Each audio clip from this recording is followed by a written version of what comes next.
भक्तजन वत्सलं साई नारायणं भक्तजन वत्सलं साई नारायणं गुरुदेवा दयराधा गुरुदेवा ఎంతని పాడను ఎంతని వేడను ఎంతని పాడను ఎంతని వేడను దయరాధా గురుదేవా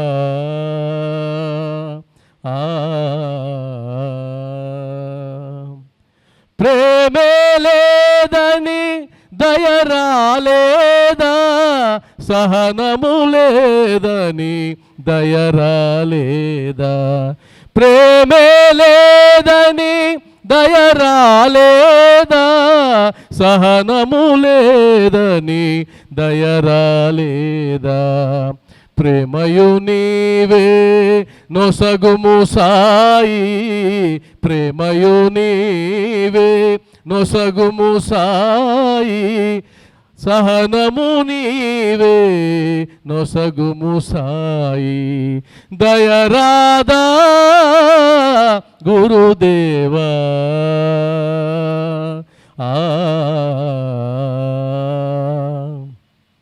మోహము కలదని దయరాలేదా అహమున్నదని దయరాలేదా మోహము కలదని దయరాలేదా అహమున్నదని దయరాలేదా మోహము నీవే తొలగించు సాయి మోహము నీవే తొలగించు సాయి అహమును నీవే తొలగించు సాయి అహమును నీవే తొలగించు సాయి దయరాధా గురుదేవా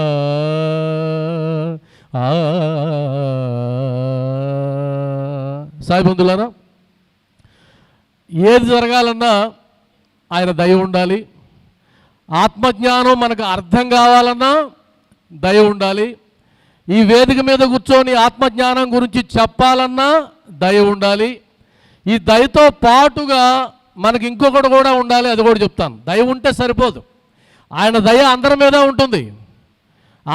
ఉంటుంది కానీ ఆ దయకు పాటుగా ఇంకొకటి కూడా ఉండాలి ఆ ఇంకొకటి కూడా చెప్పే ముందుగా నాకు ఇచ్చిన టాపిక్ మీకు పరిచయం చేస్తా ఆత్మజ్ఞానం పొందడానికి సాయి సచ్చరిత్ర ద్వారా శ్రీ సాయిబాబా వారు చెప్పిన ప్రబోధములు ఏమిటి ఇది నాకు ఇచ్చిన టాపిక్ కాబట్టి మాట్లాడేటువంటి విషయాలన్నీ కూడా రిలేటెడ్ టు సచ్చరిత్ర ఉంటుంది శ్రీ సాయి సచ్చరిత్ర ఉంటుంది అయితే సాయి మార్గం అనేది ఒకటి ఉందా అన్ని ఆధ్యాత్మిక మార్గాలు సాయి మార్గాలేనా బాబాకంటూ ప్రత్యేకమైన మార్గం లేదా హిందూ ధర్మంలో ఏ ధర్మాలైతే చెప్పబడినాయో సనాతన ధర్మం మొదలుకొని ఇప్పటి వరకు వెలసినటువంటి అనేక గురువులు అనేక రకాల మార్గాలు చెప్తే అన్ని రకాల మార్గాలు బాబావేనా ఆయనకంటూ ప్రత్యేకమైన మార్గం లేదా అని అనుకుంటే కనుక శ్రీ సాయి సచ్చరిత్ర 2వ అధ్యాయంలో బాబా వారు చెప్పారు బాబా అక్కడికి వెళ్ళవచ్చునా వెళ్ళాలంటే ఏం చేయాలి అంటే బాబావారు అన్నారు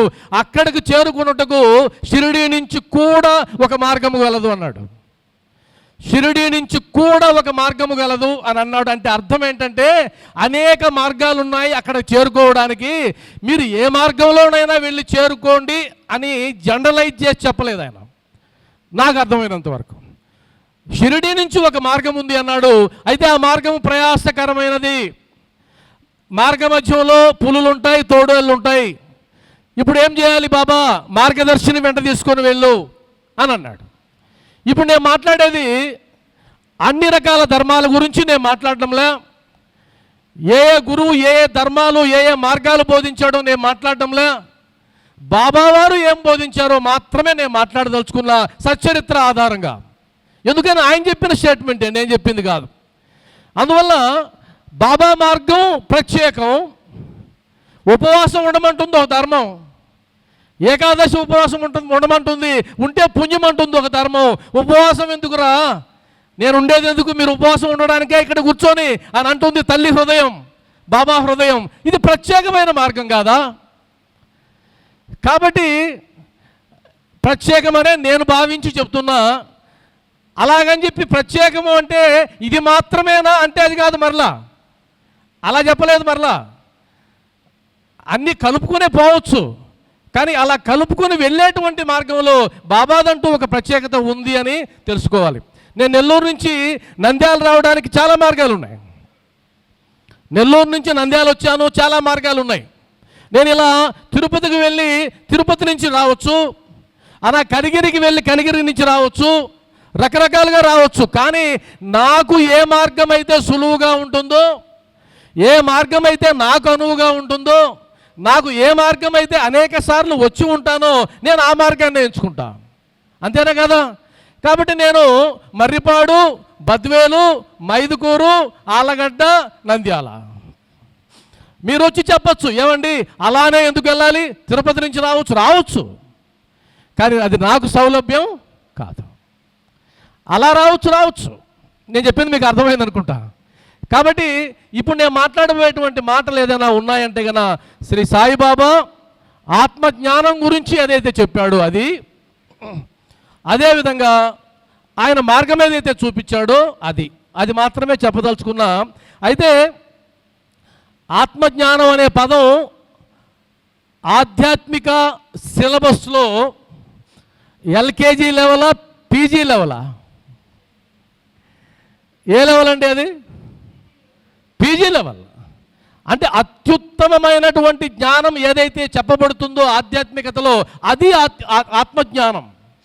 ఆ ఆత్మజ్ఞానానికి సంబంధించి ఒకవేళ ఉదాహరణకి ఆత్మజ్ఞానం వినడానికి మీరు అందరూ వచ్చారు, చెప్పడానికి కొంతమంది వచ్చారు. నేను వాళ్ళలో చాలా చిన్నవాడిని.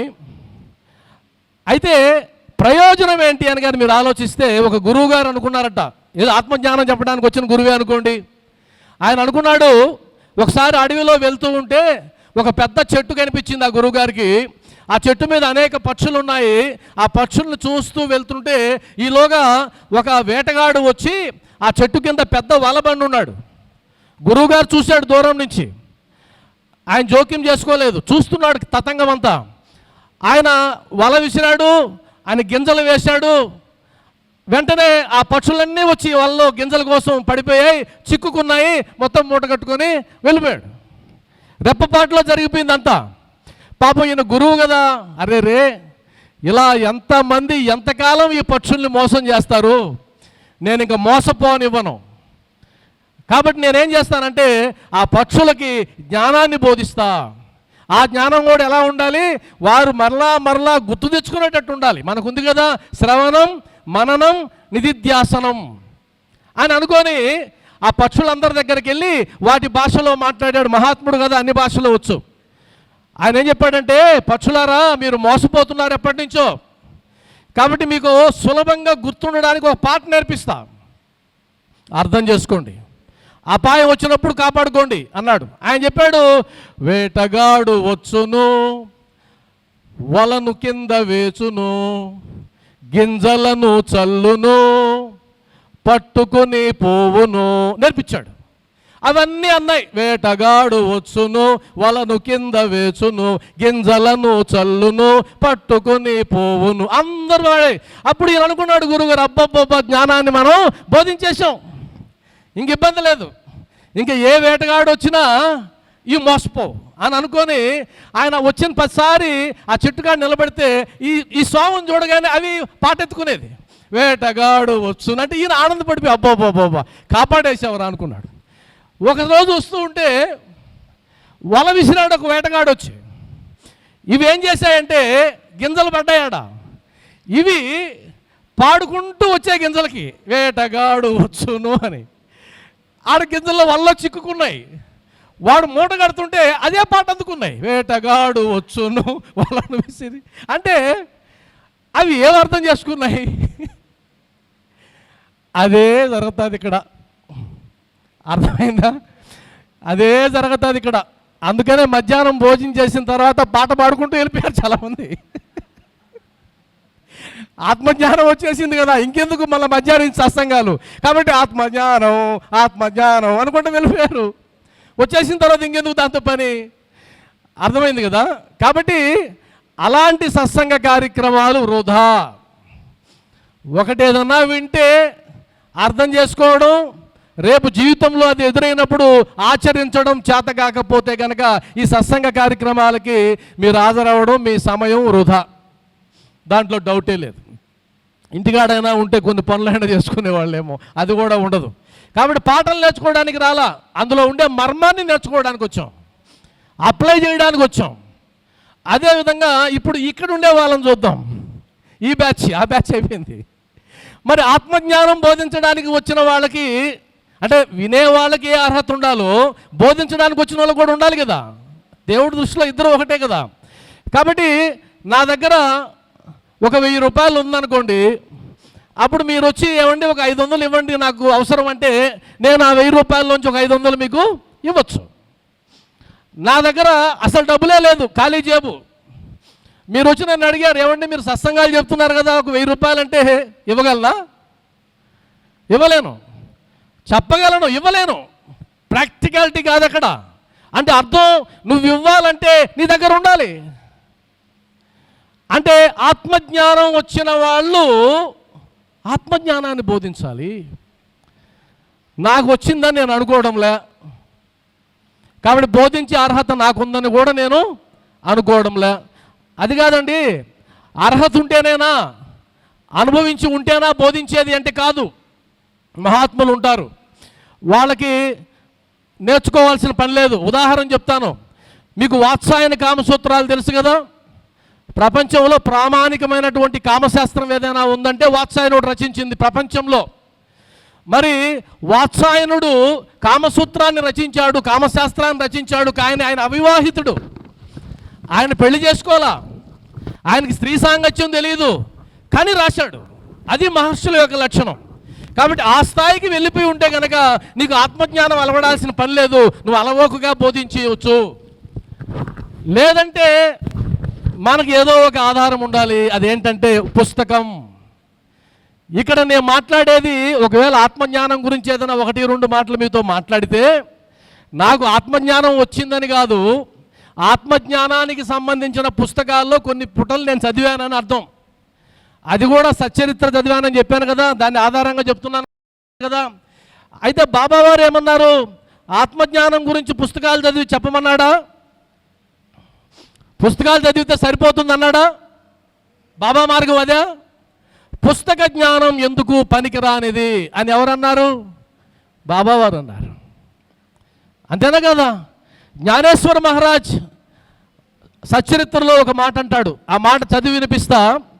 ద్వైతములోనే ఉండి అద్వైతమును గురించి మాట్లాడగల వారెవరు?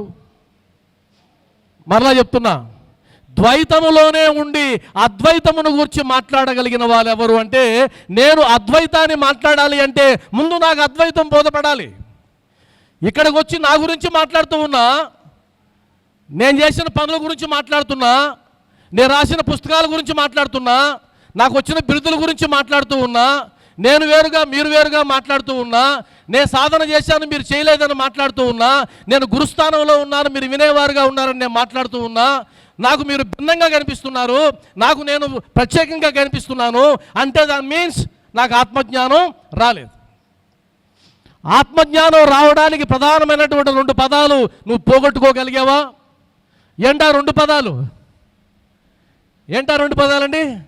2 పదాలు పోగొట్టుకుంటే ఆ తర్వాత స్కూల్లో చేరొచ్చు, సిలబస్ పెట్టుకోవచ్చు. ఏంటా 2 పదాలు అంటే కన్నా, నేను, నాది. అంతేనా కదా. నేను మమకారం అహంకారం, నేను అహంకారం, నాది మమకారం. నువ్వు నాది అన్న ఫీలింగ్లో నువ్వు ఉండి ఆత్మజ్ఞానం నువ్వేం బోధిస్తావు? అర్హుడు కాదు, సమస్య లేదు, బాబా ఒప్పుకోడు. కాబట్టి నువ్వు జయించావా? మనం జయించగలిగామా? సరే నాది జయించగలిగామా? పోనీ నాది లేదు అంటే అర్థం మనం ప్రారంభ దశలో ఉన్నాము కాబట్టే ఈరోజు ఆత్మజ్ఞానానికి సంబంధించిన క్లాసులు ఇక్కడ పెట్టుకున్నాం. అర్థమైంది కదా? అంటే ఇక్కడ ఆత్మజ్ఞానం గురించి చెప్పిన వాళ్ళ గురించి ఏదన్నా విషయాలు వింటే, ఓహో ఆత్మజ్ఞానం అంటే ఇలా ఉంటుందా, దీని యొక్క ప్రత్యేకత ఇదా, ఇది నేర్చుకుంటే బాగున్ను, దీన్ని ప్రాక్టీస్ చేస్తే బాగున్ను అన్నటువంటి ఫీలింగ్ క్రియేట్ చేయడమే ఈ ఉద్దేశం. కానీ ఆత్మజ్ఞానాన్ని మీకు వంట పట్టించడము కాదు, దాన్ని మీ చేతిలో పెట్టడము కూడా కాదు. ఇక్కడ వరకు మీకు అర్థమై ఉంటే కనుక జ్ఞానేశ్వర మహారాజు గారు చెప్పినట్లు, ఆ స్థితిలోనికి రానిదే వారికెట్లు తెలియను, దాని నెట్లు పొందెదరు. మరి బాబావారు బోధిస్తాడా? బోధిస్తాడు. ఎలా? ఆయన ఆత్మజ్ఞానం, ఆత్మస్థితిలో ఉన్నాడు, ఆత్మ సాక్షాత్కార అనుభూతిని పొందుతున్నాడు, ఎప్పుడు ఆత్మావలోకంలోనే ఉండగలడు. ఆలో ఉన్న ఆత్మ ఎదుటి జీవిలో ఉన్న ఆత్మ ఒకటేననేటువంటి భావనకు వచ్చేసాడు ఆయన. కాబట్టే మనం భోంచేస్తూ ఉన్నాం అనుకోండి, ఒక కుక్క వచ్చి మూతి పెట్టింది అనుకోండి మీ ప్లేట్లో. ఇప్పుడు ఏం తిను, ఇదో ఈ పచ్చడి వేసుకో, ఇది ఇది ఇది తిను, ఈ స్వీట్ తిను అని పెడతామా కుక్కకి? ఏం చేస్తాం? వెంటనే చి చి చి అని కొట్టేస్తాం. అదే నువ్వు భోంచేస్తూ ఉంటే నీ బిడ్డ వచ్చి ఒక ముద్ద తీసుకున్నాడు అనుకోండి, ఇప్పుడు ఇంకో ముద్ద పెడతావు. అంటే అర్థం ఏంటి? అది కుక్క, ఈడు నా బిడ్డ. వచ్చేసింది అద్వైతం. నీకు అద్వైతం ఎక్కడ బోధపడింది? ఇంకేం మాట్లాడతావు? రోడ్డు మీద పోతూ ఉంటే గమనించండి, ఒక కుక్కని ఒక లారీ కొట్టేసి పోయిందంటే, లారీ కొట్టిన తర్వాత వెనకొచ్చేవాడు ఒక బ్రాహ్మణుడై ఉండని, ఒక పండితుడై ఉండని, అరే రే ఒక ఆత్మస్వరూపి అక్కడ కుక్క కొట్టేసి వెళ్ళిపోయింది, దానికి మనం ఖననం చేద్దాం, తీసుకొచ్చి అందరు రండి అని ఆపి దాన్ని తీసుకొచ్చి పక్కన పూడుస్తామా? చూశారు ఎప్పుడన్నా దృశ్యాల్ని?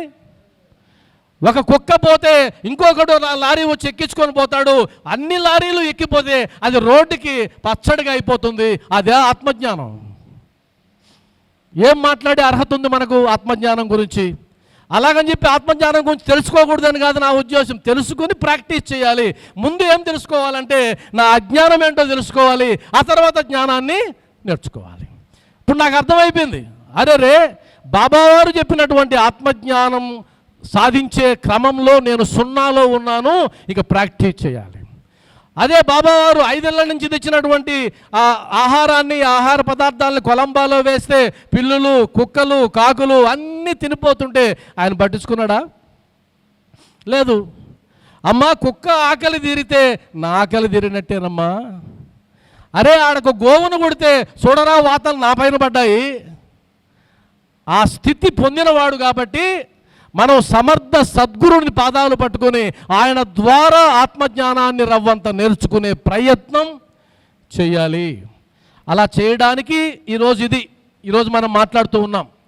కాబట్టి సాయి బంధువులారా, వినే వాళ్ళకి ఆ అర్హత ఉండాలి, చెప్పేవాళ్ళు కూడా అర్హతని సాధించాలి.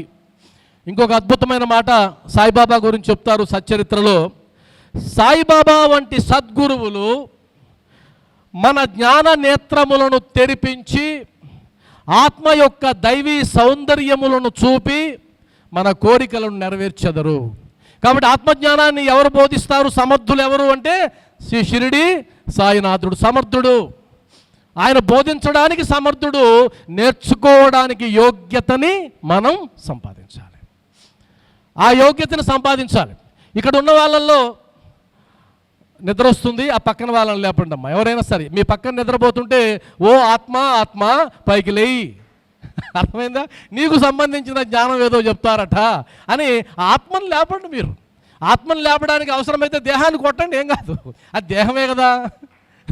కాబట్టి ఏం కాదు, జ్ఞానం ప్రాక్టికల్గా వచ్చేసినట్టే. ఆ దేహం ప్రాక్టికల్గా వస్తే మనకు గమ్మత్తుగా ఉంటుంది. ఒక ఆయన ధ్యానానికి పంపించాడు భార్యని, ధ్యానం క్లాసులకి. ఆ ధ్యానం క్లాసులో అద్భుతంగా నేర్పించారు. ఏది? దేహము, ఆత్మ, జ్ఞానం అంతా. ఆమెకు జ్ఞానం బాగా వచ్చేసింది. బాగా వచ్చేసి ఏం చేసిందంటే ఇంట్లో బాధ్యతలు పక్కన పెట్టింది. ఆమె నిద్ర లేస్తే ధ్యానము, ఆత్మ, దేహము, జ్ఞానం, ఇదే పరిస్థితి. ఆయన ఒకసారి నాకు ఫోన్ చేశాడు. సార్ నేను సైకాలజిస్టుని కాబట్టి సైకాలజిస్ట్గా పిలిచాడు. సార్ మా ఆవిడికి కౌన్సిలింగ్ ఇవ్వాలా అని.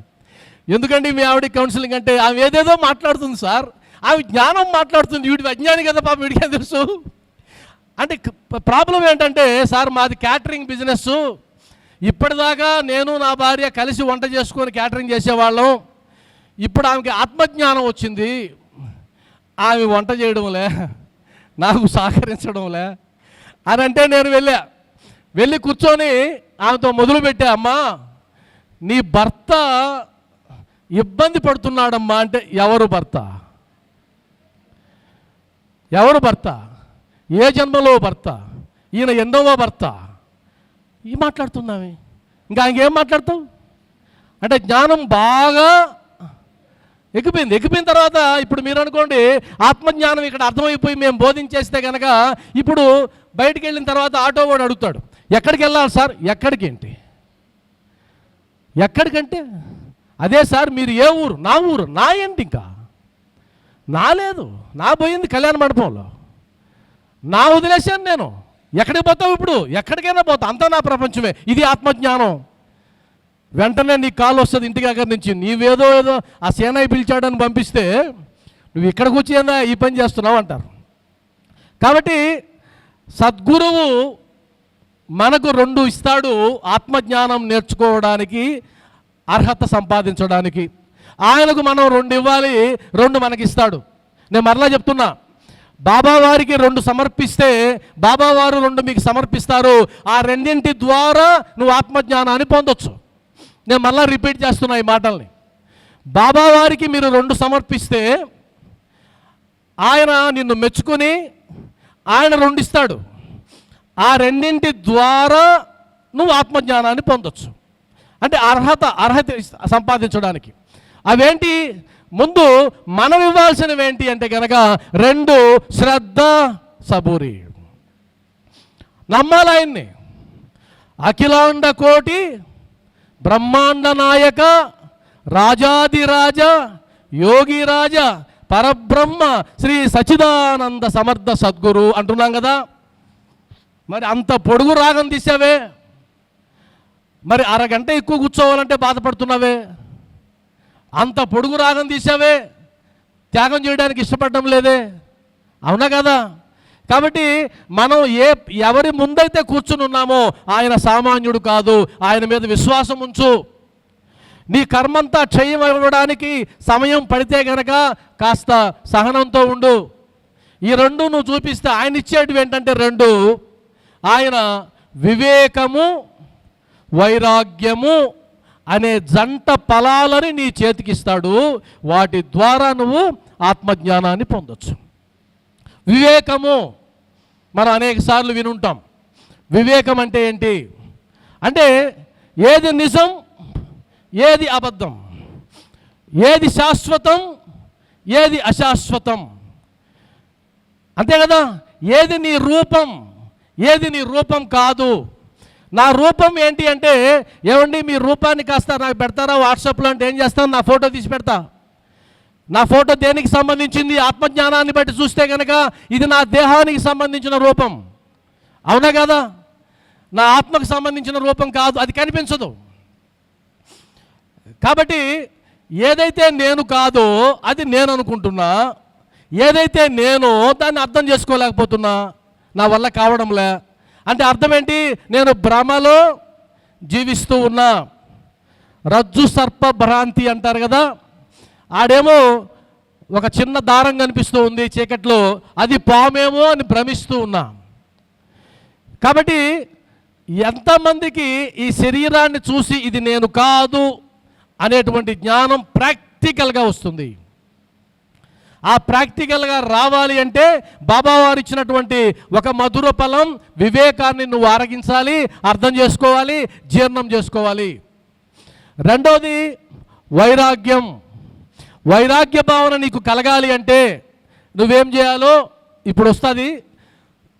దానికి సంబంధించిన విషయాలు కూడా తెలుసుకుందాం. వైరాగ్యం కాబట్టి క్లుప్తంగా సాయి బంధువులారా, 2 మనం ఇవ్వాలి. ఎంతమంది వింటున్నారు నా మాటలు? ఆ 2 ఇవ్వాలి. ఆ 2 కొద్దిగా గట్టిగా చెప్తారా? ఎక్సలెంట్. అందరూ చెప్తారా కొద్దిగా? శ్రద్ధా సబూరి 2 ఆయన మనకిస్తాడు. వివేకము, వైరాగ్యము. అప్పుడప్పుడు మనం మాట్లాడకపోతే నిద్రలో జారుకుంటాం, అందుకని మాట్లాడుతూ ఉండాలి. కాబట్టి ఆత్మజ్ఞానం అంటే ఏంటో తెలుసుకోవాలి.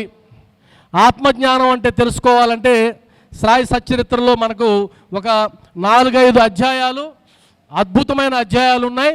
ఆ అధ్యాయాలు కానీ మనం అవపోసన పట్టినట్లయితే ఖచ్చితంగా మనం ఆత్మజ్ఞానాన్ని నేర్చుకోవచ్చు. కాబట్టి సాయి బంధువులారా, నేను ఒక మాట మీకు చెప్తా, ఒకసారి గట్టిగా అనండి. ఓం శ్రీ సచ్చిదానంద సమర్థ సద్గురు సాయినాథ్ మహారాజ్కి, సాయినాథ్ మహారాజ్కి, సాయినాథ్ మహారాజ్కి. మాయ ప్రేమలు ఏలరా,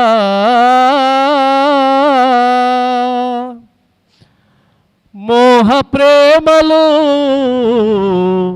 ఏలరా, నీ ప్రేమ చాలురా గురుదేవా, నీ సేవ చాలురా సాయిదేవా,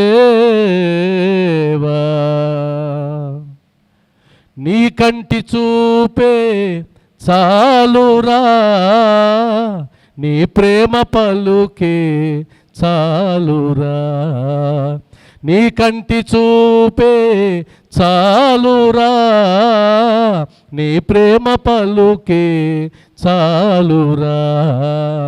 అది ఏరా ఆనందం, అది ఏరా బ్రహ్మానందం, నీ కంటి చూపే చాలురా, నీ ప్రేమ పలుకే చాలురా.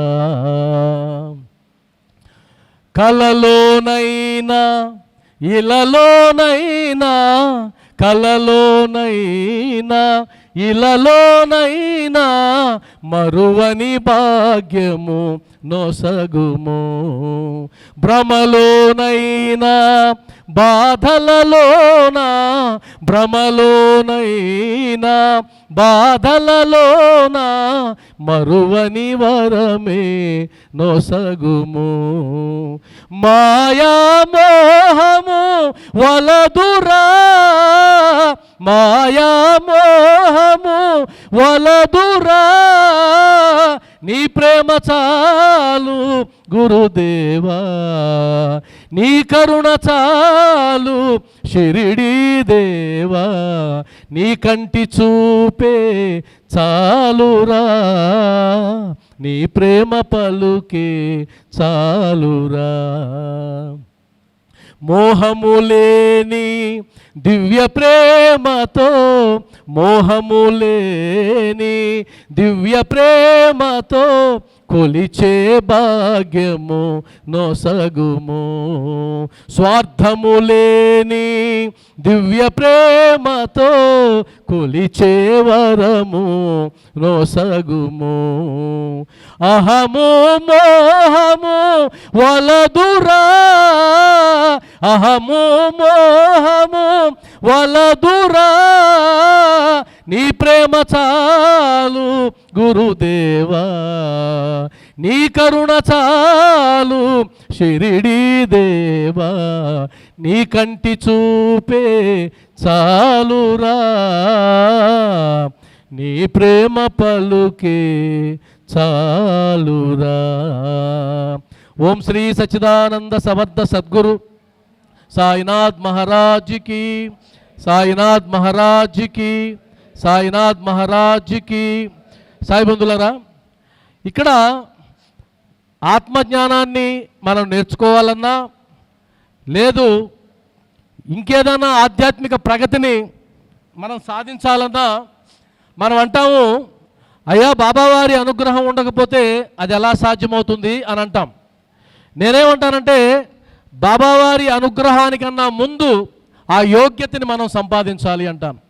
ఆ యోగ్యతని సంపాదించాలంటే ఏ లక్షణాలైతే, ఏ గుణాలైతే మనం భగవత్ తత్వాన్ని అర్థం చేసుకోవడానికి ఆటంకాలుగా ఉన్నాయో వాటిని ముందు నీ లోపల నుంచి తరిమి కొట్టు.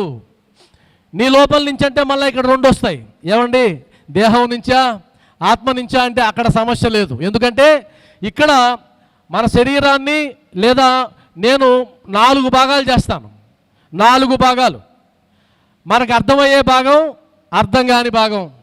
అర్థమయ్యే భాగంలో ఏమున్నాయంటే మీరు బాగా గుర్తిస్తే కన్నా అర్థమయ్యే భాగంలో దేహం ఉంది. అర్థమవుతుందా లేదా? కనిపిస్తుంది. ఆ దేహానికి అంటిపెట్టుకొని 5 ఇంద్రియాలు ఉన్నాయి, కనిపిస్తున్నాయి. ఆ దేహాన్ని అంటిపెట్టుకొని 5 కర్మేంద్రియాలు ఉన్నాయి, అవి కూడా కనిపిస్తున్నాయి. కనిపించకుండా ఒకటి ఉంది మనసు, అది కూడా తెలుస్తూ ఉంది. మనసు కనిపించడం లేదు కానీ తెలియడం లేదా? తెలుస్తుంది. ఆ మనసు డోలాయమానంలో ఉన్నప్పుడు ఈ పని చేయొచ్చా చేయకూడదా చేయకూడదా చేయొచ్చా అన్నప్పుడు ఇంకేదో ఒకటి ఇది చెయ్యి అంటుంది బుద్ధి. కాబట్టి కనిపించకపోయినా అది తెలుస్తూ ఉంది. కాబట్టి సాయి బంధువులారా, దేహం తెలుస్తూ ఉంది, ఈ దేహం నేను కాదు. ఇంద్రియాలు తెలుస్తున్నాయి, ఈ ఇంద్రియాలు నేను కాదు. ఎందుకని? ఇంద్రియాలు లేకపోయినా నేనున్నా. స్వప్నంలో ఇంద్రియాలు ఏం పనిచేయడంలే, కానీ నేను తెలుస్తూ ఉన్నా, నాకు గుర్తొస్తుంది స్వప్నం. మరి కర్మేంద్రియాలు నేను కాదు, ఎందుకంటే కర్మేంద్రియాలు లేకపోయినా నేను అనేది ఉంటా. మనసు బుద్ధి కూడా నేను కాదు, ఎందుకంటే మనసు బుద్ధి లయమైనటువంటి సుషుప్తిలో కూడా నేనున్నా. కాబట్టి దేహం నేను కాదు, ఇంద్రియాలు నేను కాదు, కర్మేంద్రియాలు నేను కాదు, మనసు నేను కాదు, బుద్ధి నేను కాదు. మరి నేనెవరు? ఇంకొకటి. అది మనకు తెలియదు, అది మనకు కనిపించదు. కాబట్టి ఆ కనిపించింది ఏదైతే ఉందో అది నేను. ఇక్కడ సమస్య ఏంటంటే కనిపించే దాని గురించి ఇది నువ్వు అంటే అర్థం చేసుకోవడం సులభం, అసలు కనిపించింది నేను అంటే అర్థం చేసుకోవడం చాలా కష్టం. అందుకని ఏమంటుందంటే శాస్త్రం, ఇది నీ వల్ల కాదురా, కాబట్టి గురువుని ఆశ్రయించు అంటుంది. సింపుల్. అర్థమైందా? గురువుని ఆశ్రయించు. నాకు తెలిసి సచ్చరిత్రలో లేదా భగవద్గీతలో ఏదైనా సరే నాకున్నటువంటి జ్ఞానం వరకు ఆత్మజ్ఞానాన్ని స్వయంగా సంపాదించడం కంటే సాధ్యం కాదు. ఒకవేళ సాధ్యమైన దానికంటే అతి సులభమైన మార్గం గురువును పట్టుకోవడం. ఇప్పుడు ఆ పని మీరు చేశారా చేయలేదా? గురువును పట్టుకున్నామా పట్టుకోలేదా? పట్టుకున్నాం. మరి పట్టుకున్న తర్వాత మనకి ఏం రావాలి? ఆత్మజ్ఞానం రావాలి. ఇప్పుడు ఆయన ఏమంటాడు తెలుసా? అరే నన్ను పట్టుకున్నావు కానీ ఇంకా కొన్ని జాడ్యాలు అంటి పెట్టుకో ఉండారా నీకు. సీనయ్య ఒక్కరవిట్రండి. ఆ జాడ్యాలను కనుక నువ్వు పోగొట్టుకుంటే, సచ్చరిత్ర తీసుకో, ఆ జాడ్యాలను కనుక నువ్వు పోగొట్టుకుంటే 100% నువ్వు ఖచ్చితంగా సంపాదిస్తావు అని చెప్తా ఉంది. కాబట్టి సాయి బంధువులారా, నేను ఒక మాట చెప్పి ప్రామాణికమైన మాట చెప్పాలి కదా. ప్రామాణికం లేకుండా నేను కూడా నమ్మను, మీరు కూడా నమ్మొద్దు. ఎప్పుడైనా సరే ప్రశ్నించడం అలవాటైన వాడికి ఆత్మజ్ఞానం వచ్చేస్తుంది. ప్రశ్నించడం రాని వాడికి, బానిస మనస్తత్వం ఉన్నవాడికి ఆత్మజ్ఞానం అర్థం కాదు. నేను మరలా చెప్తున్నా, ప్రశ్నించడం అంటే బుద్ధిపూర్వకంగా గురువుని శోధించాలని కాదు, పరిప్రశ్న. ఆలోచించాలి, అసలు నేనేంటి, నా ఆలోచనలేంటి, నా మనసేంటి, ఎందుకు ఇదంతా చేస్తున్నాను, ఇక్కడ ఉండి ఏం సాధించాలి, చనిపోయిన తర్వాత ఏం సాధించాలి, చనిపోయిన తర్వాత ఎక్కడికి వెళ్తాను, ఇదంతా ప్రశ్న. ఆ ప్రశ్న పుట్టకుండా ఆత్మజ్ఞానం పుట్టే అవకాశమే లేదు. కాబట్టి ఇప్పుడు మనందరికీ పుట్టాల్సింది ఏంటంటే ప్రశ్న పుట్టాలి. ఆ ప్రశ్న పుట్టిన తర్వాత ఏదైనా పుట్టాలి. కాబట్టి ఆత్మజ్ఞానం అంటే ఉదయం నుంచి చెప్పుకొచ్చారు మహాత్ములు, నాకు తెలిసినంత నేను కూడా చెప్పాలి. కాబట్టి ఆత్మజ్ఞానం అంటే నీ గురించి నీవు తెలుసుకోవడం. నేనేంటో నేను తెలుసుకోవాలి. రమణ మహర్షి గారు చెప్పింది అదే అంటారు కదా, నీవెవరు తెలుసుకో. ఎవరు ఇందాక చెప్పాను, అది కాదు అది కాదు అది కాదు, నా ఇతి నేతి నేతి నేతి నేతి అనుకుంటూ వస్తే కనుక ఎక్కడైతే చివరిగా ఒక ఆన్సర్ వస్తుందో అది నీవు. ఆ ఎరుకే నువ్వు. నా కన్ను, నా శరీరం, నా కాళ్ళు, నా మనసు, నా బుద్ధి, ఇదంతా పోయిన తర్వాత ఈ నా అనేది మాత్రం మిగిలిపోతుంది. అలా ఆ ఎరుకే నీవు అని తెలుసుకోవడం. అది నాకు అర్థమైనంత వరకు అది ఆ ఎరుక కలిగి ఉండాలి. ఆ ఎరుక ఉంటే కనుక సరిపోతుంది. అయితే ఈ కాలం యువకులు ఏం చేస్తారు తెలుసా? అసలు ఎందుకండి ఆత్మజ్ఞానం అక్కడ మొదలవ్వాలి ప్రశ్న. ఎందుకు శనయ్య పెట్టాడు ఆత్మజ్ఞానం? ఆయన పట్టుబట్టి మరి 5 మంది వక్తలు ఉంటే 5 మందికి ఆత్మజ్ఞానమే పెట్టాడు. నేను అన్నాను, అయ్యా ఇక్కడ ఆత్మలు ఎక్కువైపోయి ప్రేతాత్మలుగా మారిపోయి కళ్యాణ మండపం నుంచి పరుగులు తీస్తాయేమో అని అంటే, లేదు బాబా ఆత్మజ్ఞానం కావాల్సిందే అన్నాడు. నాకు ఆయన చెప్పినప్పటి నుంచి నాకు నిజంగా నిద్రలేదు. ఎందుకంటే ఆత్మజ్ఞానం అంటే నాకే అర్థం కావడంలే. నాకు అసలు ఆత్మే తెలియలే.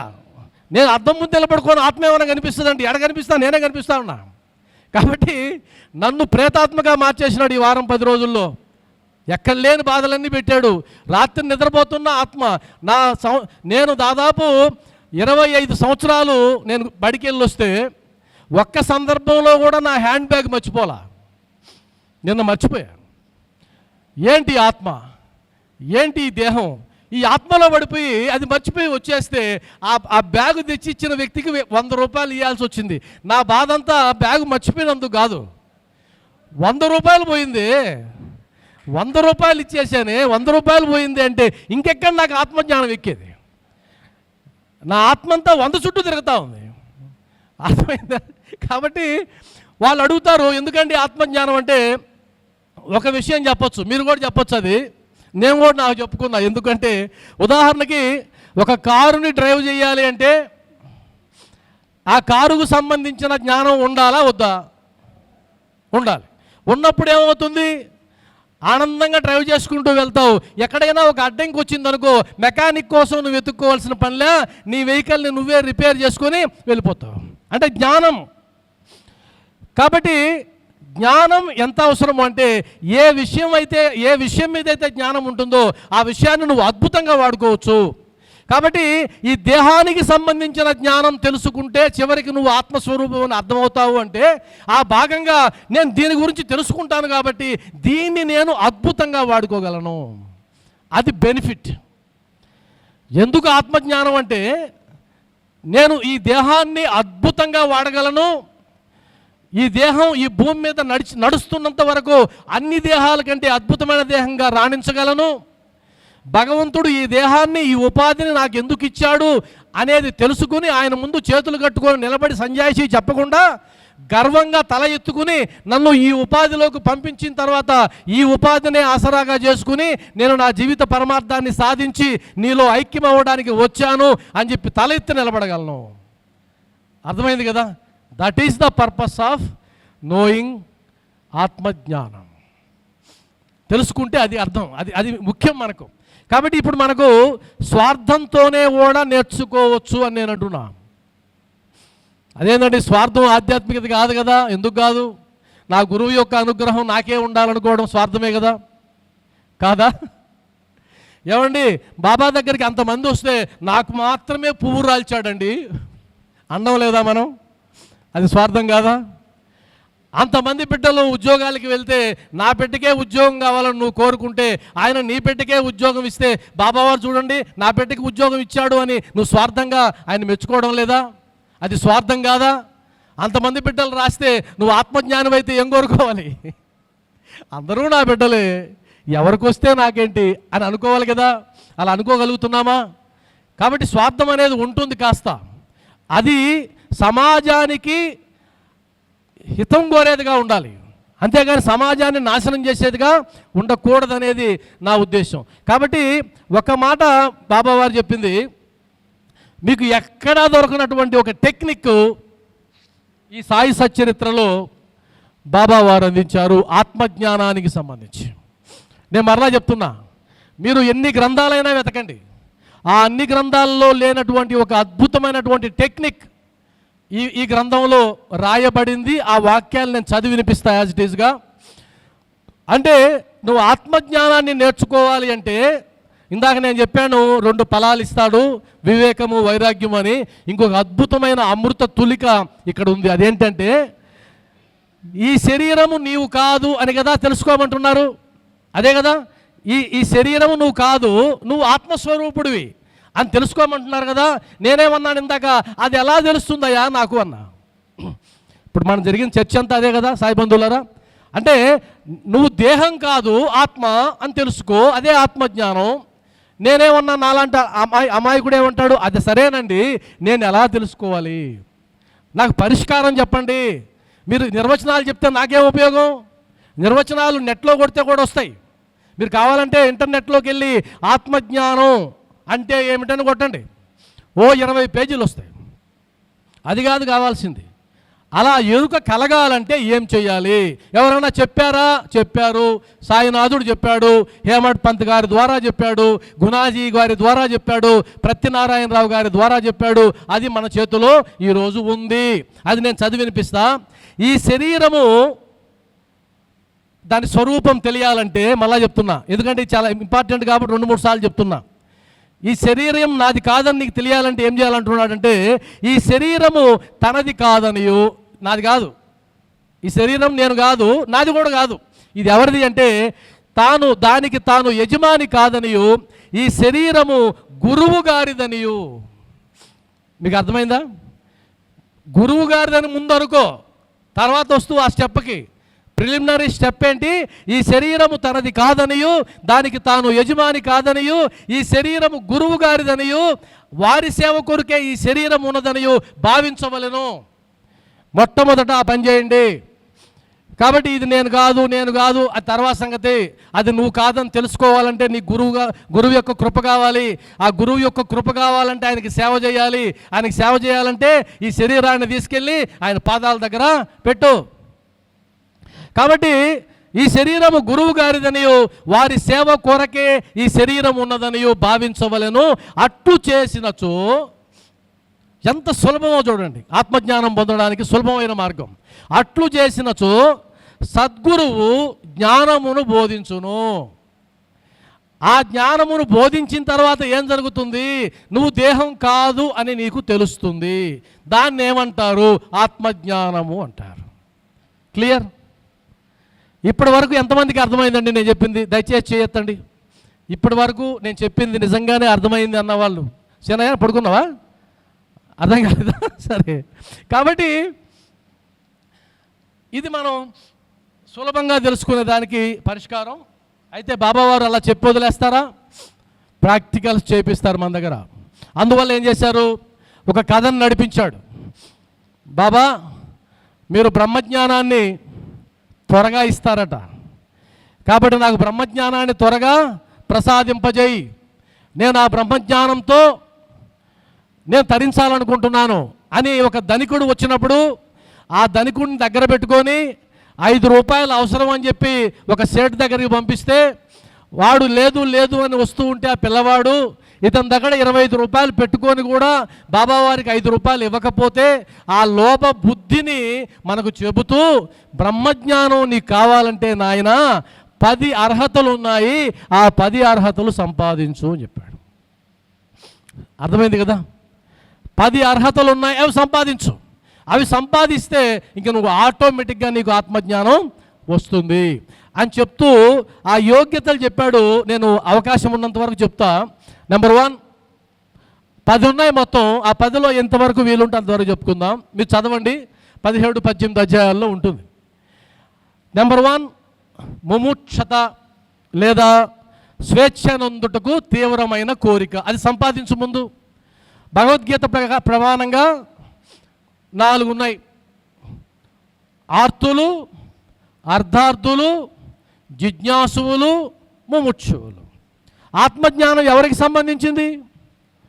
ముముక్షువులకు సంబంధించింది, లేదా జిజ్ఞాసువులు నేర్చుకుని ముముక్షత్వాన్ని సాధిస్తారు.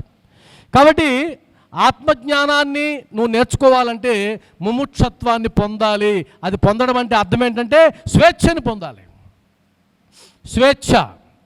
స్వేచ్ఛ అంటే అర్థం ఏంటి? ఉదాహరణకి జైల్లో ఖైదీలు ఉన్నారు, వాళ్ళు మనుషులే, వాళ్ళకి ఆహారం దక్కుతుంది, వాళ్ళకి అన్నీ ఉంటాయి. మనము ఉన్నాం, మనము మనుషులమే. కానీ మనకు జైల్లో ఉండే వాళ్ళకి తేడా ఏంటి చెప్పండి? చెప్తారా? మనకు జైల్లో ఉండే వాళ్ళకి తేడా ఏంటి? జైల్లో ఉండే వాళ్ళకి స్వేచ్ఛ లేదు, మనకు స్వేచ్ఛ ఉంది. ఆ ఉపమానాన్ని పట్టించుకుంటే ఇక్కడ మీరు స్టేజీ కింద ఉన్నారు, నేను స్టేజీ పైన ఉన్నా. స్వేచ్ఛ ఎవరికి ఎక్కువ ఉంటుంది? మీకే ఎక్కువ ఉంటుంది, నాకు ఉండదు.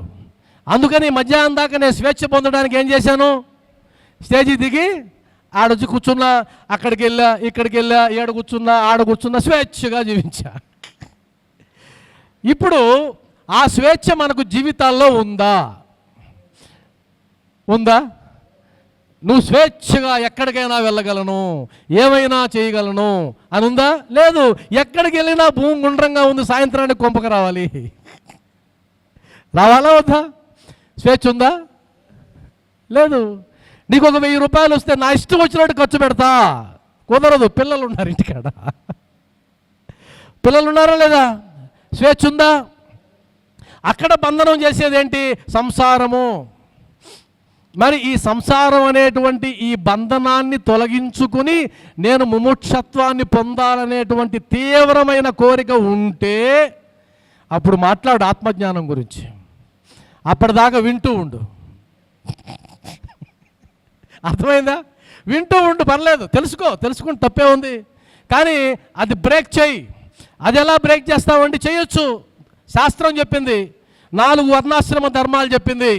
బ్రహ్మచర్యము, గృహస్థము, వానప్రస్థము, సన్యాసము. నీకు స్వేచ్ఛ ఎక్కడ వస్తుంది? సన్యాసంలో వస్తుంది. కానీ నువ్వు ఎక్కడ సన్యాసిగా మారుతున్నావు? చచ్చేదాకా మనవాళ్ళు మనవరాలతోనే చస్తున్నావు. ఇంకెక్కడ ఉంది నీకు?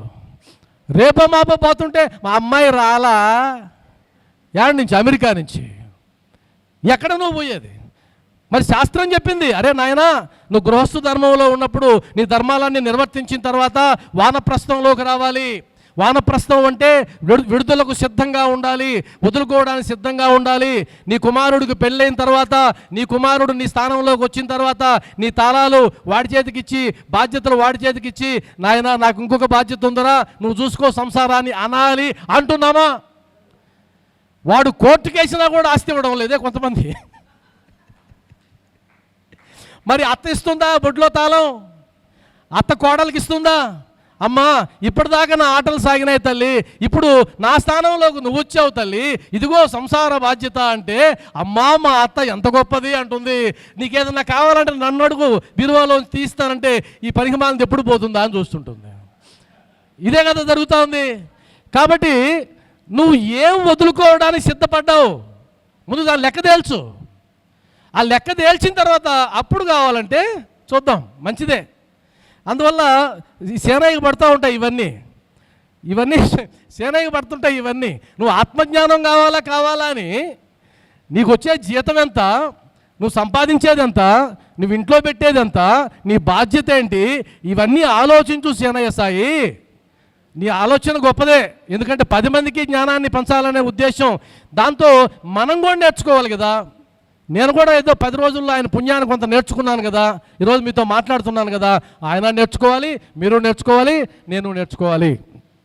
కాబట్టి ఆ స్వేచ్ఛను పొందడానికి ఎంతమంది అయితే సిద్ధంగా ఉంటే మీరు ఆ ఖాతాలో రాసుకోండి పేర్లు. ఆత్మజ్ఞానం నేర్చుకునే ఖాతాలో నా పేరు కూడా రాసుకోండి సార్ అని చెప్పండి. అందువల్ల నేను ఒకటే చెప్తాను సాయి బంధువులారా, మనం ఇవి వదిలిపెట్టి పోవడానికి సిద్ధంగా ఉన్నామా?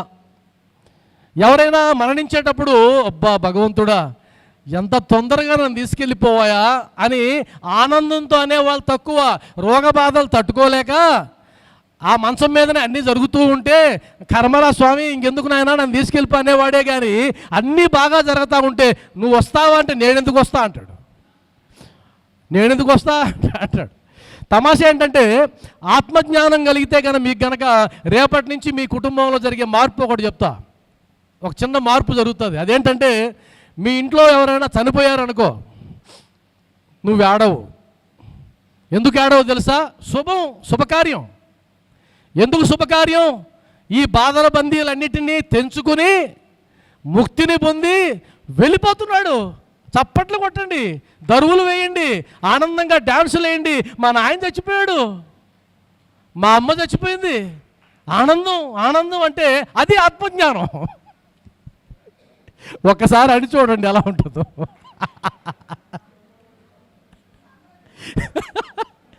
వీడు పట్టిందిరా పిచ్చి అంటారే కానీ అంటారా అనరా? తమాషా వాళ్ళు ఏమంటారు తెలుసా? వీడికి పట్టిందిరా పిచ్చి అంటారు. అప్పుడు మీరేమంటారు తెలుసా? పిచ్చే ఆత్మజ్ఞానం అంటారు. ఆడికి వెళ్ళిపోతాం మనం, పిచ్చే కదా ఆత్మజ్ఞానం అని వెళ్ళిపోతాం.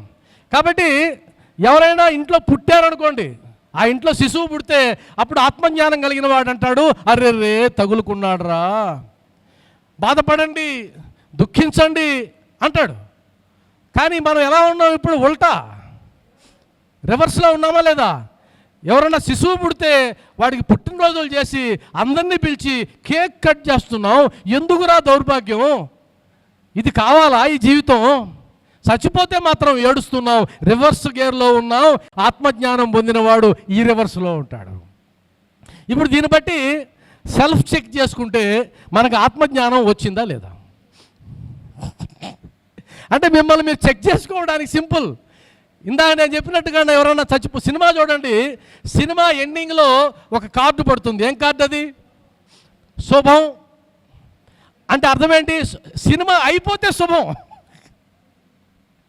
మన సినిమా అయిపోతే శుభం. కానీ మనం అటు ఫీల్ అవ్వడం లేదే. కాబట్టి ఇప్పుడు రేపటి నుంచి మీరు ప్రయత్నం చేసి దాంట్లో ఎంతవరకు మీరు సఫలీకృతులైనారో చెబితే అప్పుడు నెక్స్ట్ ఆత్మజ్ఞానం గురించి మాట్లాడుకుందాం. అర్థమైంది కదా? ఉన్నన్నాళ్ళు శాంతి లేదు, పోయేనాడు ఏమి రాదు, యాతన ఎందుకురా జీవా, వేదన ఎందుకురా జీవా, ఉన్నన్నాళ్ళు శాంతి లేదు, పోయేనాడు ఏమి రాదు, యాతన ఎందుకురా జీవా, వేదన ఎందుకురా జీవా. చిన్ననాటి వయసున నీవు ఆటపాటలు అంటావు, యౌవనము వచ్చిందంటే సుఖభోగములంటావు, ముసలితనము వచ్చిందా రోగబాధలు అంటావు, పోయే కాలము వచ్చిందంటే నా కర్మని అంటావు, పోయే కాలము వచ్చిందంటే నా కర్మని అంటావు. ఎన్ని నాళ్ళు ఈ మోహమురా, ఎన్ని నాళ్ళు ఈ దుఃఖమురా, ఆత్మజ్ఞానం తెలుసుకోవేరా, పరమశాంతిని పొందవేమిరా. ఉన్నన్నాళ్ళు శాంతి లేదు, పోయేనాడు ఏమి రాదు, యాతన ఎందుకురా జీవా. ధనము కావాలంటావు, పదవి కావాలంటావు, కీర్తి రావాలంటావు, హోదా పెరగాలంటావు, క్షణికమైన ఈ కోరికలు ఎన్నాళ్ళని విచారించవు, తుచ్చమైన ఈ ఆశలు పరమ సుఖము ఇవ్వలేవురా. ఎన్ని నాళ్ళు ఈ అజ్ఞానం, ఎన్ని నాళ్ళు ఈ అవివేకం, పరమ గురుని ఆశ్రయించరా, పరమ శాంతిని పొందవేమిరా.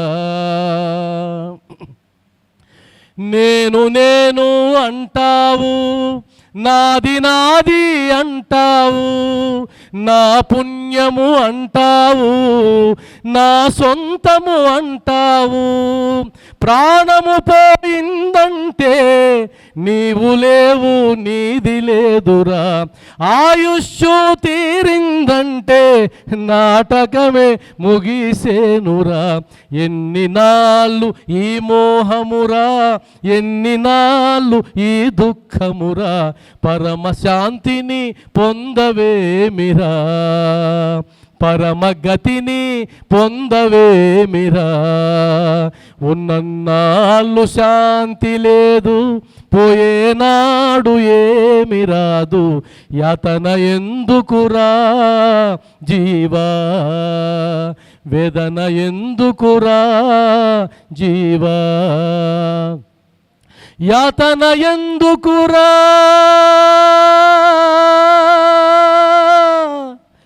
వేదన ఎందుకురా. షిరిడి సాయి ఉండగా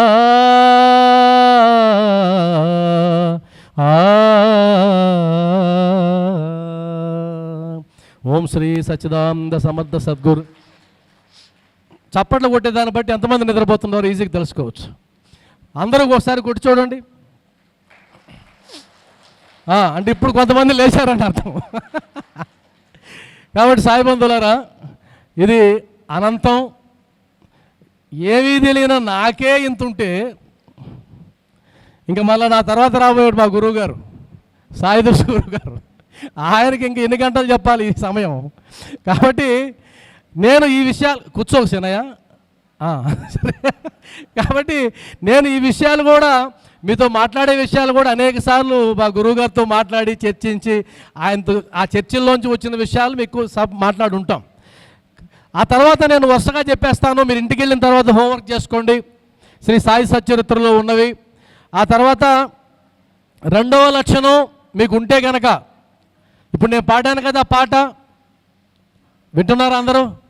నేను పాడాను కదా పాట, అది వైరాగ్యానికి సంబంధించినటువంటి పాట, విరక్తికి సంబంధించినటువంటి పాట.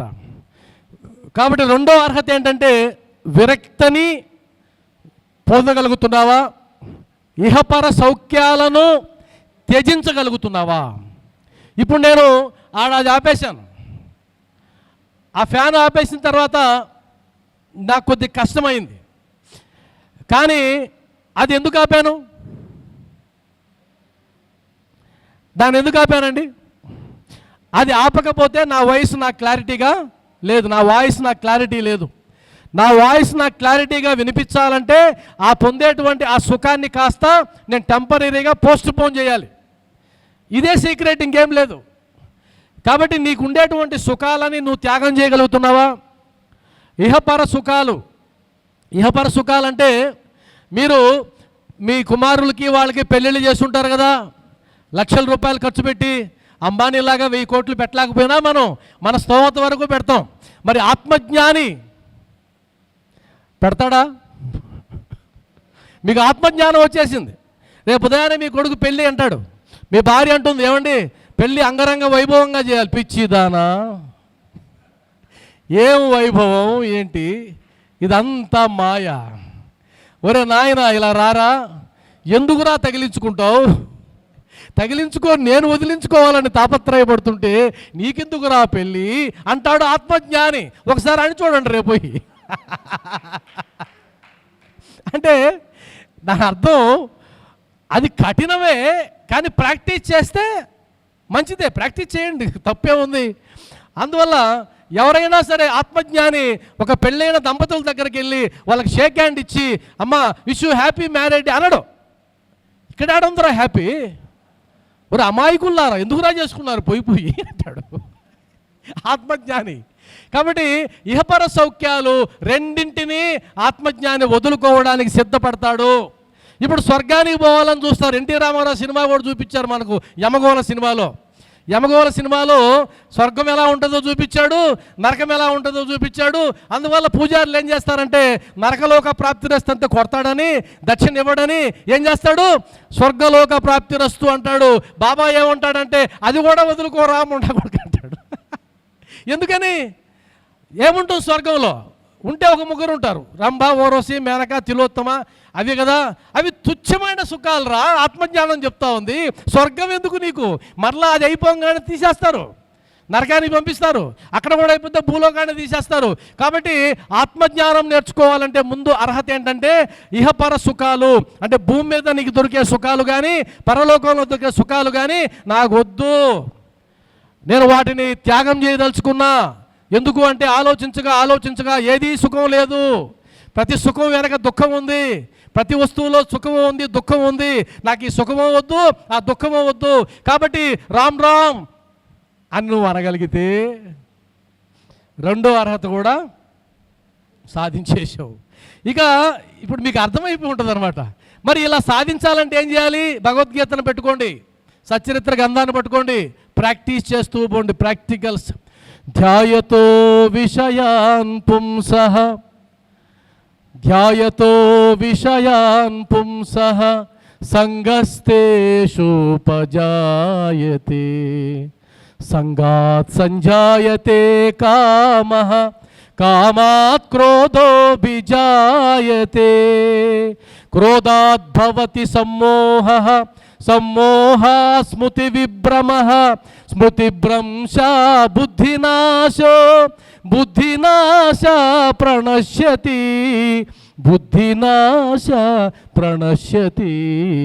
సులభంగా చెప్పేశారు. ఇంద్రియాలు ఎలా జయించాలి చెప్పేశాడు.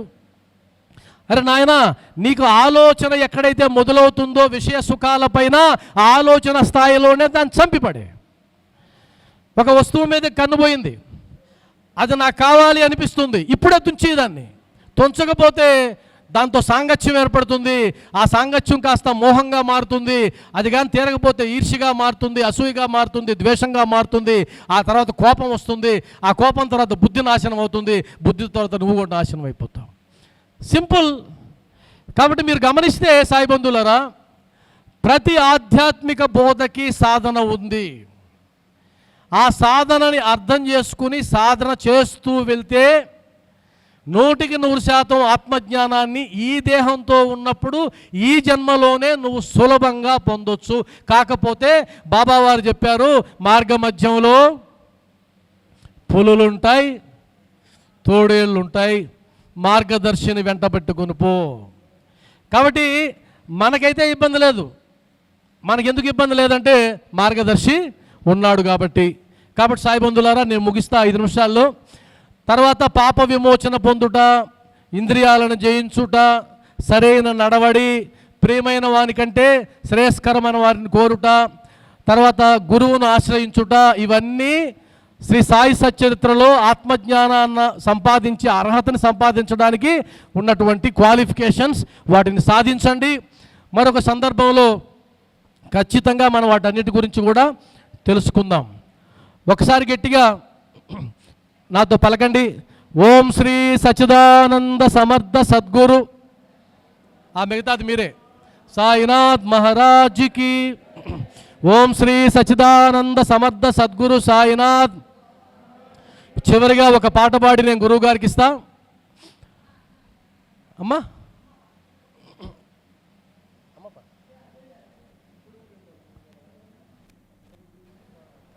ఒక అధ్యాయంలో ఏముంటుందంటే, ఆత్మజ్ఞానాన్ని సాధిస్తూ నీ విద్యుక్త ధర్మాన్ని విస్మరించవద్దు అని ఉంటుంది. కాబట్టి ఎంతమందికి మీ అమ్మలు బతుకున్నారో, అమ్మలు మీ అమ్మలు బతుకున్న వాళ్ళు ఒకసారి చేయిస్తారా? ఏమండి, అంతేనా? ఎక్కువ మందికి లేరా? ఉన్నారా? మీ నాన్నలు బతుకున్న వాళ్ళు, మీ నాన్నలు ఎంతమంది నాన్నలు బతుకున్నారు? త్వరగా వెళ్ళారా వాళ్ళు? త్వరగా సర్దుకున్నారు. ఎందుకంటే ఈరోజు విశేషం ఏంటంటే, సేనయ్య గారు పెట్టినటువంటి టాపిక్కి అనుగుణంగానే శ్రోతలు వచ్చారు. శ్రోతలు ఎక్కువ మంది 50 ఏళ్ళు 60 ఏళ్ళు దాటిన వాళ్ళే ఉన్నారు. అదే గనక యువకులందరూ కూర్చోబెట్టి ఇక్కడ ఆత్మజ్ఞానం అంటే 5 నిమిషాల్లో పరిగిస్తారు, వాళ్ళు ఎప్పుడో వెళ్ళిపోతారు. కాబట్టి గొప్ప విషయం ఇది. ఓం శ్రీ సచ్చిదానంద సమర్థ సద్గురు సాయినాథ్ మహారాజ్కి. అమ్మ గురించి ఒక పాట నేను పాడుతాను. అమ్మ గురించి పాడేటప్పుడు మీ అందరికీ ఒక సన్నివేశం గుర్తొస్తుంది. పాండురంగ మహత్యంలో గుర్తొస్తుంది కదా. తల్లిదండ్రులను విస్మరించి చివరికి ఆ పుండరీకుడు ఏ స్థాయికి వెళ్తాడు అనేది మన అందరికీ తెలుసు. అది చాలా ఇష్టమైన సన్నివేశం. ఆ సన్నివేశాన్ని మరలా ఎవరు తిరిగి షూట్ కూడా చేయలేరు, వల్ల కాదు. ఏ పాదసీమ కాశీ ప్రయాగాది పవిత్ర భూముల కన్నను విమలతరము, ఏ పాద పూజ రమాపతి చరణాబ్జ పూజల కన్నను పుణ్యతమము, ఏ పాద తీర్థము పాప సంతాపాగ్ని ఆర్పగా జాలిన అమృతధరము, ఏ పాద స్మరణ నాగేంద్ర శయను ధ్యానము కన్నను మహానందకరము, అట్టి పితరుల పదసేవ ఆత్మ మరచి ఇహ పరమ్ములకెడమై తపించువారి కావగలవారు లేరు లేరు ఈ జగాన వేరే, నన్ను మన్నించి బ్రోవుమో అమ్మా నాన్న. అద్భుతమైన ఆలాపన. అమ్మ నాన్నకి మించినటువంటి దైవం లేరు.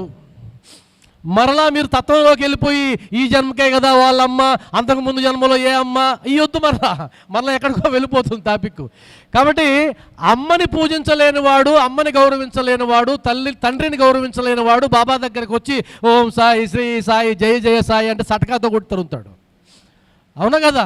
భార్యని ప్రేమించలేనివాడు, భార్యను గౌరవించలేనివాడు ఇక్కడికి వచ్చి ఉపన్యాసాలు చెప్తే ఒప్పుకోడు. ఒకవేళ అలాంటి ఉంటే మార్చి తీరుతాడు బాబావారు. అందువల్ల ఈ మధ్యకాలంలో గమనిస్తూ ఉంటే, ఇందాక ఎవరో చెప్పినట్టు గుర్తు నాకు, అమెరికాలో బిడ్డలుంటే ఒక బిడ్డను చదివించి మదనపల్లిలో ఒక తల్లిదండ్రులు అమెరికాకు పంపించి డాక్టర్ని చేస్తే ఊర్లో అంత గొప్పగా నా బిడ్డ అమెరికాలో డాక్టరు, హాస్పిటల్ కట్టాడు అని చెప్పుకుంటూ ఉంటే ఆయన అప్పుడప్పుడు 5 సంవత్సరాలకు ఒకసారి బాగా మంది మార్బలంతో బాగా డబ్బులు తీసుకొచ్చి పంచుతూ ఉంటే మురిసిపోయినారు ఆ తల్లిదండ్రులు. కానీ చివరికి వచ్చేసరికి నాన్నకి ఆరోగ్యం బాగాలేకుండా వచ్చింది. నాన్నకి బాగా కాకుండా వచ్చేసరికి హాస్పిటల్లో చేర్చారు. పెద్ద ఒకటే, ఎవరు లేరు. అప్పుడు అర్థమైంది బిడ్డలు దూరంగా ఉంటే ఏం జరుగుతుందో అని. అప్పటిదాకా అర్థం కాలేదు. ఆ తర్వాత వేరే వాళ్ళకి చెప్పి అమ్మ మా అబ్బాయికి ఫోన్ చేయండి అంటే వాళ్ళు ఫోన్ చేశారు. అయ్యా మీ నాన్నగారు హాస్పిటల్లో ఉన్నారు, కష్టమని చెప్తున్నారు అని అంటే, ఏమండి నేను మరలా మాట్లాడతాను ప్లీజ్ అని పెట్టేశాడు. మరలా చేశారు, మరలా బిజీ, మరలా చేశాడు బిజీ. రాత్రి 10 గంటలకి వాడు చేశాడు మరలా అమెరికా నుంచి. ఏంటో ఉదయం నుంచి మాట్లాడుతున్నారు అన్నాడు. అప్పటిదాకా వెళ్ళావాడు అసలు. అప్పుడు చెప్పాడు నాన్నగారు హాస్పిటల్లో ఉన్నాడండి, చివరి దశలో ఉన్నాడు, నిన్ను కలవరిస్తున్నాడు, బిడ్డొచ్చాడా అంటున్నాడు, మీరు అర్జెంటుగా బయలుదేరి రండి అంటే వాడు అన్నాడు, పిచ్చోళ్ళ మీరు, ఇదేమన్నా పక్కన అనకాపల్లె అమెరికా, టికెట్లు దొరకవు, హాస్పిటల్లో బిజీ, నేను కుదరదు, ఏమంత కొంప మునిగింది అన్నాడట. కొంప మునిగేది అన్నాయా, మీ నాన్నగారు పోయేటట్టున్నారు అంటే పోయినారా అన్నా అంట. పోయినారా? పోలేదు కదా, పోతే చేయండి. అర్థమైందా? ఆ తల్లికి చెప్పలేక చెప్పాడు ఆ ఊరు పెద్ద ఆయన వచ్చి, అమ్మా నువ్వు ఆశలు పెట్టుకుంటున్నావు, అవన్నీ వద్దులేండి మేము ఉన్నాం మీకు అని. కాదు నాయనా, ఏమన్నాడు బిడ్డ, ఏం చెప్తారు? ఆ రోజు రాత్రి 12 గంటలకి వాళ్ళ నాన్న ఆ బిడ్డని కలవరిస్తూ కన్నుమూసాడు.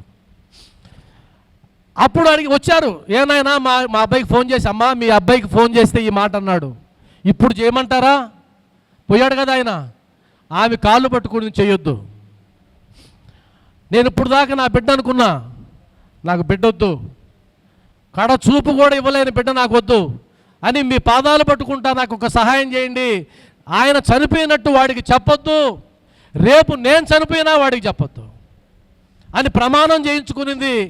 ఆ తల్లితో నేను తర్వాత మాట్లాడా, అసలు ఏడవందే ఉండలేము, నాకు వేరే వాళ్ళకి కథ చెప్తే మాట్లాడాలనిపించింది. ఎంత దారుణం అంటే, అదే జ్ఞానం యొక్క విలువ, అదే నేర్పించాల్సింది బిడ్డలకి కాదు కదా. అందువల్ల ఒకసారి అమ్మ నాన్నలని ప్రేమించే బిడ్డలు ఎవరన్నా ఉంటే వాళ్ళందరికీ శిరస్సు ఉంచి నమస్కారం తెలియజేసుకుంటూ ఉన్నాం.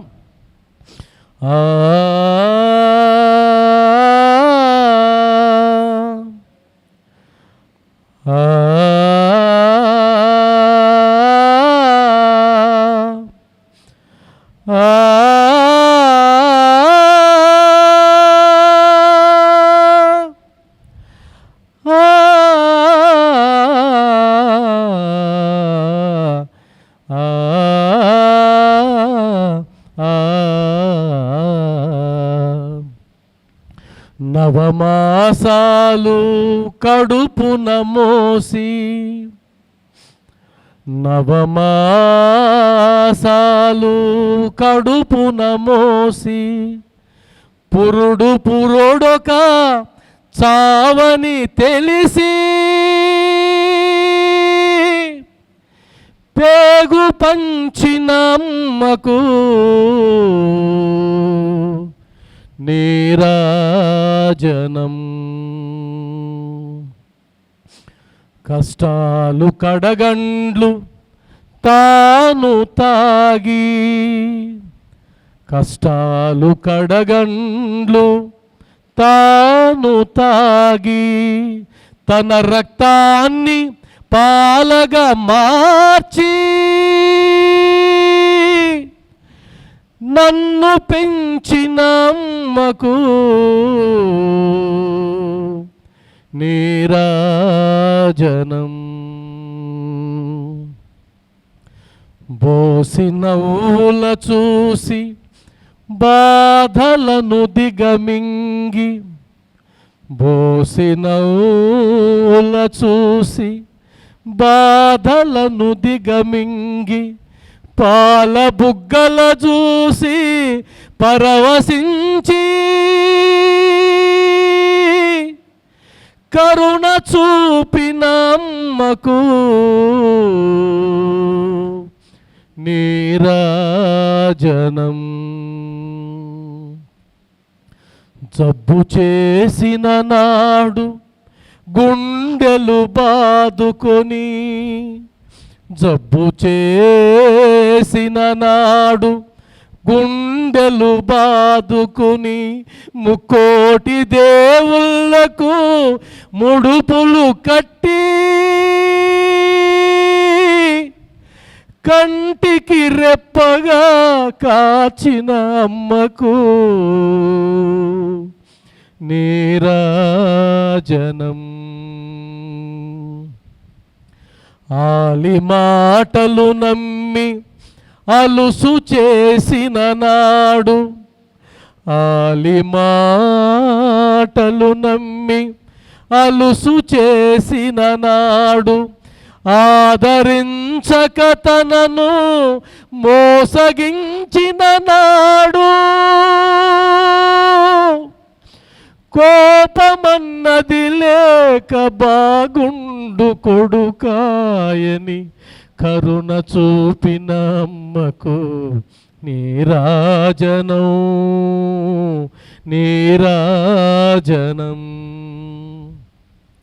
బిడ్డల కోసమే బ్రతికి బిడ్డల బాగునే తలచి, బిడ్డల కోసమే బ్రతికి బిడ్డల బాగునే తలచి, బిడ్డల కోసము తన జన్మను హారతి చేసే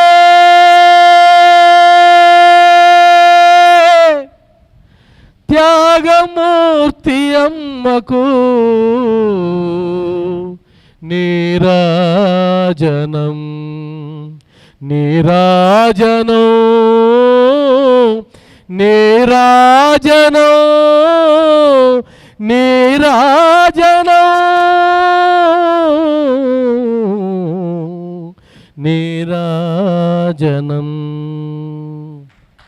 స్వస్తి.